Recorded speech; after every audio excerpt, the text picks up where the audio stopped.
ఇదే మన గొల్లల మామిడాడలో ఉన్న రాములవారి టెంపుల్. మీరు ఎప్పుడైనా విజిట్ చేయకపోతే డెఫినెట్గా విజిట్ చేయండి. ప్రస్తుతం అయితే వీడియోలో చూడండి, చాలా బ్యూటిఫుల్గా ఉంటుంది టెంపుల్ ఆర్కిటెక్చర్ అంతా. నేను శ్రీరామనవమి రోజు విజిట్ చేశాను. మార్నింగ్ కాదండి, నేను నైట్ టైం వెళ్ళాను, కొంచెం ఫ్రీగా ఉంటుంది అని చెప్పేసి. ఈ టెంపుల్లో ప్రత్యేకత ఏంటంటే ఇందులో మనకి అద్దాల మేడ కూడా, అలాగే పై గోపురం వరకు మనం వెళ్ళొచ్చు. ఎవ్రీ ఫ్లోర్లో మనం చూడొచ్చు అనమాట. కాకపోతే స్టెప్స్ ద్వారా వెళ్ళాలి, లిఫ్ట్ అది ఏమి ఉండదు. ఫస్ట్ మనం దర్శనం చేసేసుకుందాం, ఆ తర్వాత మీకు అద్దాల మేడ చూపిస్తాను. ఇవైతే మనకి మార్నింగ్ కళ్యాణం జరుగుతుంది, సో అందులో యూస్ చేసినాం అనమాట.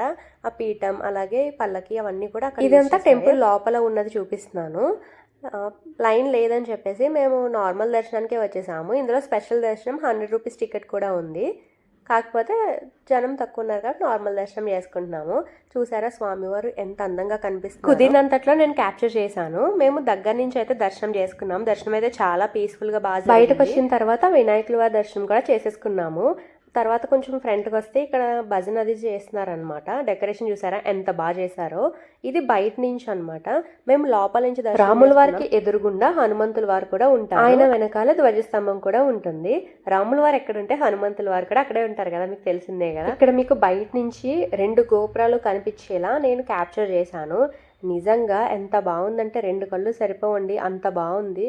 చాలా అంటే చాలా బాగుంది. కంపల్సరీ విజిట్ చేయండి దగ్గరలో ఉంటే మాత్రం. అలాగే ఈ సైడ్కి వచ్చినప్పుడు డెఫినెట్గా విజిట్ చేయండి దూరంగా ఉన్న వాళ్ళు అయితే.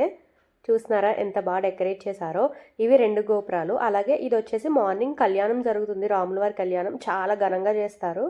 సో ఆ ప్లేస్లోనే జరిగింది. మార్నింగ్ అయితే రాలేదు, రష్ ఎక్కువ. ఇక్కడున్న గోపురాలు చాలా యూనిక్గా ఉంటాయి. టెంపుల్ స్ట్రక్చర్ కూడా చాలా ట్రెడిషనల్ అండ్ బ్యూటిఫుల్గా ఉంటుంది. మీరు కూడా ఖచ్చితంగా టెంపుల్ విజిట్ చేయండి. ఆ రాముని బ్లెస్సింగ్స్తో మీ లైఫ్లో అంతా మంచి జరగాలని కోరుకుంటున్నాను.